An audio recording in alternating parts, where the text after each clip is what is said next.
his fight and then the Cotto-Canelo fight, it's going to be a mega event. For next year, that's a huge event. Would you come down in weight if Cotto or Canelo said they would fight you, but at 55, 56, 57? No, man. Focus on 160. He's champion.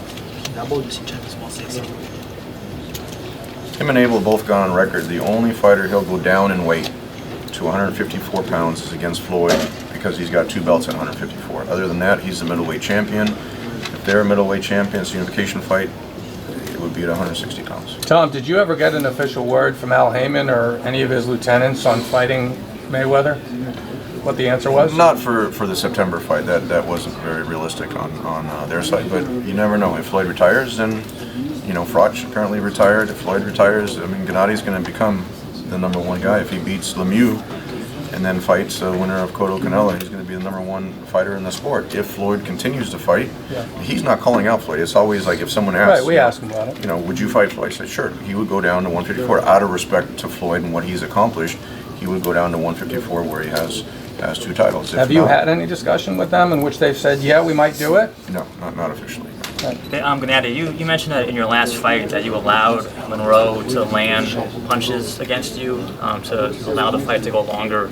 Why were you doing that? Was that, I mean, was there any point to that, or? Yes, you know, respect to my respect to my friends. It's practice. It's boxing. My take on that is because Rubio only went 2 rounds in Los Angeles, and Gennady wanted to give the fans a little. I mean, certainly he's not taking anything against Willie Monroe. Willie Monroe is a great fighter. I think a lot of people underestimated him. He won the Boxino tournament. He beat a lot of good fighters, and coming up. But I don't think Gennady pressed it like if he could have after he knocked him down in the second. I don't lose control. You know, this is my fight. And I think you have to note too, it's not that he allowed Willie to punch him. He just lost a little focus. He just allowed the fight to go on, but it's not that he put his head out there for him to be hit. He just wanted to experience a little more, but it wasn't that he allowed. Willie was a very good fighter. Obviously, a very good fighter. He's going to land some punches. Gennady, David is 26 years old. Canelo's 25. You know, Cotto has kind of said he's looking to wind down his career. Is there a sense of urgency for you because you are 33 years old? Do you feel it? I don't feel it. I feel like 22. No, He looks 22. Yes. You know, it's amazing time. It's amazing time. Like 25, 26, it's a great time for boxing. There were some people that said that you allowed Monroe to kind of stay in the fight to show that Gennady had some weaknesses, maybe to think that other people would have a chance against him in the future by allowing Monroe to hit him. I don't think it went that deep. I think that when you're in the ring like that, he's not trying to show weaknesses. What he's trying to do is give his fans, like I said, he respects his fans, trying to give them a little bit of more of a show, having not somebody quit or like some people thought that Rubio quit, having Willie have some moments so that way it excites the crowd and just put is for a good show. Tom, you said that a lot of guys have been ducking Gennady, but Andre Ward is the one guy that keeps saying on record he wants to fight. Is that going to happen, you think, at some point? Well, it's one thing to say you're going to fight. It's another thing, with his attorney apparently wrote a letter to HBO when he had the Rubio fight saying he would fight him, but what does that mean? He'd fight him for what? I mean, he's fighting at 172. We don't know if he's going to fight at 168 again. And right now, Gennady's focus has been to unify all the belts. Now we've gotten another champion to fight him. Now he's guaranteed to get the winner of Cotto-Canelo.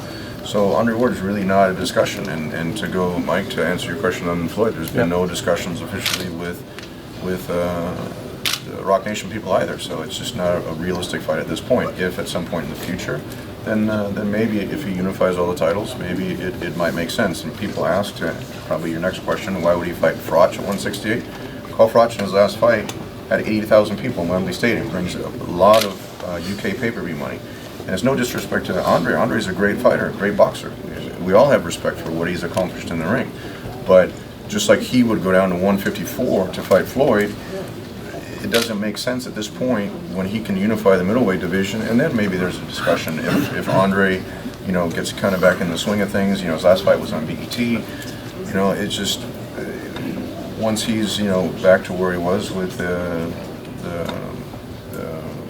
Super 6 tournament, then that becomes a great fight. I mean, but Triple G keeps fighting, and he starts, fighting, becoming active, and he becomes more realistic with his demands. I know you're not going to give him 50 at this point. But there's no demands. We haven't had any discussions. That's what people, like, it kind of got really blown out. Dan Raphael wrote this article about, like, you know, it has to be 164 and this is what we demand. There's no demands from our side. There's really no discussions at our side.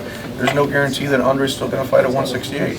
Fight at 172, that's 3 pounds away. There's a lot of discussions about him fighting Kovalev now at 175. And that's a great fight too. Kovalev, you know, used to train with Abel and he's a great champion, 175 pounds. And that's a big fight on HBO. That might even be a pay-per-view fight. So once there might be some realistic conversations and there's something to talk about, but as of now, it's not a topic to discuss. Gennady, who do you see with the Canelo and Cotto fight winning? Who better? Who better? Cotto or Canelo? I don't know. I'm supposed to. I'm athlete. For me, 50-50. It's true. Abel and Gennady, being that David Lemieux is known for being a puncher, is there going to be more focus on defense to concentrate on what's coming back this time? You know, if you go back and look at the fights that are on record on CompuBox, you'll find that Gennady is among the top 3 or 4 defensively, even better than Cotto. I mean, better than Canelo. Now, saying that, his style, his pleasing style, fan-pleasing style, puts him out in front and puts him out in front to catch 1 or 2 shots. They look dramatic, the Gil punch, but he's among the leaders, like I said, in the defensive prowess as far as the percentages are concerned to connect and throwing ratios. So, no, the important thing is to make sure that Gennady does what Gennady does best. And the reason that we're here talking and the reason he's fighting David Lemieux is because both guys are going to go out and give the fans what they want to see. And that's a fight. To answer your question more directly, yes, there's going to be some emphasis, but we emphasis every fight. Every fight we have emphasis on defense and on offense. But he's going to give the fans what they want to see, so that this record-setting ticket sales he